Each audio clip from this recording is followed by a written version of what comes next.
3rd and 8. The Dallas Cowboys now trade in this ball game. He's going to go across the middle for Gent. Has the ball. Pete Gent makes a tremendous catch, and he's covered closely by Brady Keys.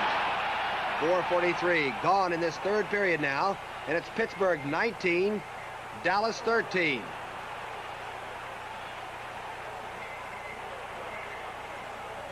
Coach Tom Landry now glad to see his ball club back in the game, scoring that quick slant pattern to Pete Gent. A proud team player, Perkins pass blocks for Meredith.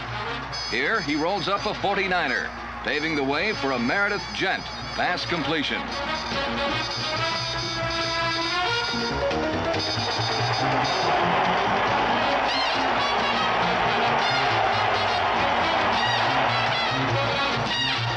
Undaunted, Dallas presses on. Meredith and Pete Gent combined for good yardage in the 2nd quarter.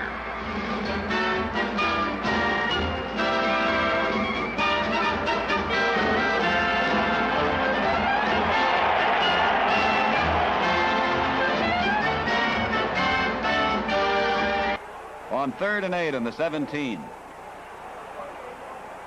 Again, Don Meredith taking to the air. To Pete Gent for 16 yards. Marv Woodson. Pete Gent cleared his defender, and the Cowboys had penetrated midfield.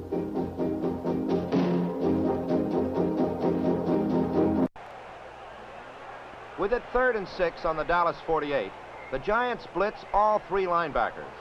But excellent pass blocking restrains the Red Doggers and affords Meredith just enough time to target Pete Gent for a key 1st down. In reviewing that last play, we see how Gent uses his 6-foot 4-inch frame to shield out the shorter Spider Lockhart.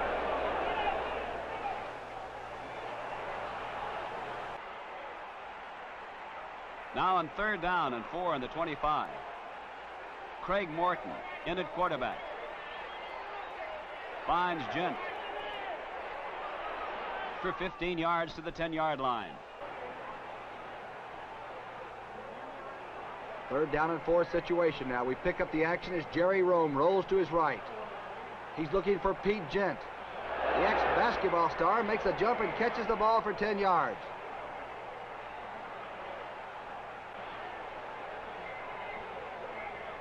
Rome fading the throw behind maximum protection by the Cowboys. It's Pete Gent again. Gent has the ball for 14 yards and a 1st down. The Cowboys going for more points. Rome throwing to Gent, running the down and out pattern. He has another 7-yard gainer. So the Cowboys have the ball now. Don Meredith.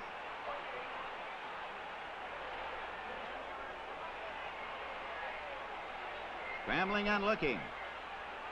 He finds Pete Gent. And Gent makes a circus catch, sandwiched between Stovall and Woodson. A gain of 45 yards. It's 1st and goal now at the 4-yard line. This is Pete Gent, whose catch set up the Dallas TD. Now the Dallas Cowboys are in possession. Don Meredith.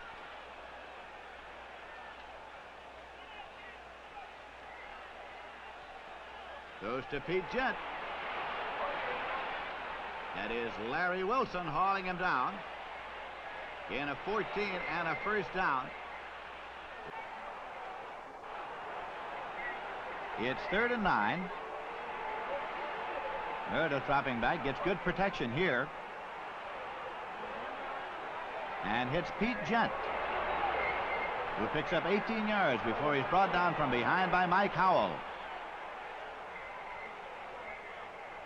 1st and 10 Cowboys at the Cleveland 16-yard line. Meredith to Pete Gent. 10 yards and another 1st down. Mike Howell making the tackle.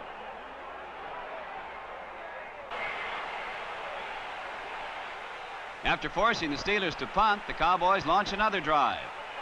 Their ball on their own 22. To Pete Gent. Fine move by Gent. Play covers 44 yards before Keys brings him down. 38-21 ball game. The Cowboys lead the Steelers. Their ball. Meredith for Pete Gent. He has it on a great catch. 84 yards and a touchdown. Another long scoring play. Cowboys 45, the Steelers 21. Don Meredith, number 17. The leading touchdown tosser in the National Football League, fades to throw. Good pass protection, and Pete Gent on his knees makes the catch for a 12-yard gain.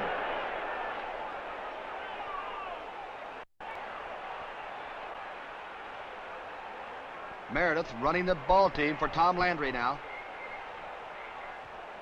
Good pass protection. Goes across the middle for Pete Gent, and Gent makes the catch in traffic for 13 yards.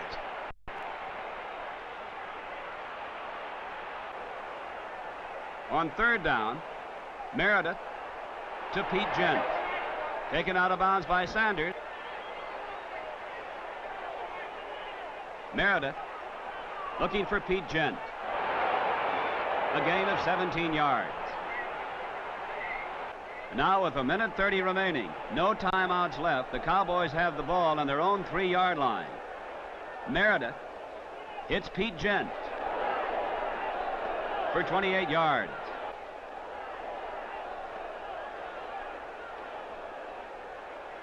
Meredith with good time looks for Pete Gent. A gain of 25 yards.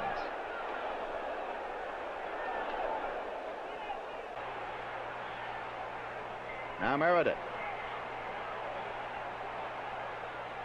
to Pete Gent.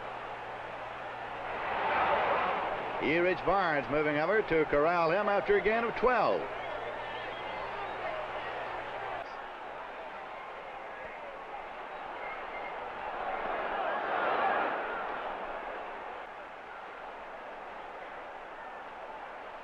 Tom Landry has Jerry Rome in there with a signal, and the signal is to pass.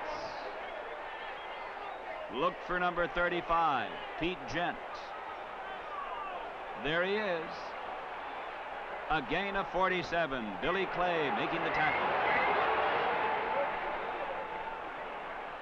At tight end were veterans Pettis Norman, a clutch receiver, and Pete Gent, who can withstand any amount of punishment and still hang on to the ball.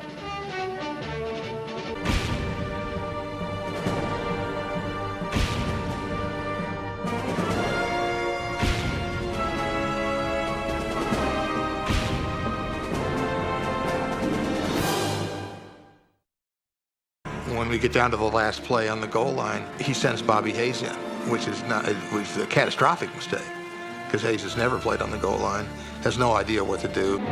The Packers were like our arch nemesis to Tom because he and Lombardi had coached together in New York. Landry's theory of football was multiple offense, a whole lot. You throw a whole lot of different formations, and the Packers basically ran out of a split and set backfield and had maybe 6 running plays and 6 passes. He knew where they were going, and all they said was try and stop us. Pro football and Hollywood have enjoyed a long relationship, showing very different aspects of the game. Remember Brian's song, Heaven Can Wait, The Longest Yard? While all of those touched on different aspects of pro football, football as a business, that aspect came to light in the movie North Dallas 40. That movie also helped build the lore of the Cowboys. It was taken from the book by the same title. Its author and how his teammates reacted is tonight's Distant Replay. In the 1960s, Dallas, Texas was an emerging American city, and the Dallas Cowboys were an emerging power in the NFL. While war raged in Southeast Asia, and with political and social turbulence at home, a new breed of athlete was emerging as well. On the Cowboys, that athlete was Pete Gent, number 35. Pete was a new school. He was a deep thinker. He had it over guys like me. That's why you need long hair in those days, you know, to cover your brain. I didn't have a brain, so I had a crew cut. He seemed to be a very sensitive player. He seemed to be very sensitive emotionally. He seemed to have some tremendous skills. in the history of the Cowboys. I think he was a tremendous plus for the few years he played with us, and then I think to some degree he didn't relate well to the coaches. Like few before him, Pete Gent openly questioned the dehumanizing aspects of the game. A lot of what I was rebelling against and what upset me was the fact that we were the players. We've done everything we can, and we've beaten our brains out. We're not getting paid a lot of money. We really played for the gratification, and part of that gratification really was ultimately, won't somebody say thank you? You know, and nobody ever did. And that always used to just infuriate me. It was, I can remember Landry always had this theory that you never congratulate anybody, but you always point out in the team meetings who's letting everybody else down. That was Tom's theory of how you got adults to do things. And I always found that my teammates were pretty bright guys. I didn't feel like you had to treat them like children. We didn't do it for the money. And, you know, ultimately, that's the way they had us all, is that we would have played for nothing. We loved to play. There was a different take on Pete Gent, the author, after his first novel, North Dallas 40. Tracing a week in the life of a fictionalized Dallas team, it dealt with violence, drugs, racism. Until then, issues hidden behind the closed doors of NFL locker rooms. It's the first time that anybody who played the game wrote about it in a candid way. He let people inside and let them see the things that they didn't normally otherwise see, and he did it in the context of a really compelling, dramatic story. I was somewhat leery about it because it was written by Pete Gent, and he and I were not exactly like brothers, I'll tell you that. We didn't agree on a lot of things, and but I was definitely interested. But once I got into the book, I was shocked, you know, where the information was coming from.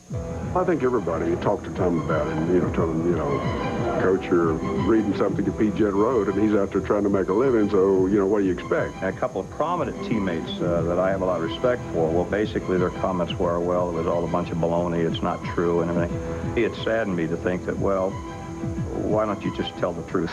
You know, why do you have to skirt the issue? I mean, it really did happen. You know it happened. I know it happened. There were a lot of negative reactions to a lot of what Pete said, instead of taking it and examining it to say, you know, how much of this is true, and if it is true, that which is bad, let's see if we can overcome that. And then came the movie, and with it, another wave of mixed reaction. The central character, played by Nick Nolte, was based on Gent himself. It was a constant battle between a Hollywood type of film and maybe a serious, poignant piece of entertainment about football.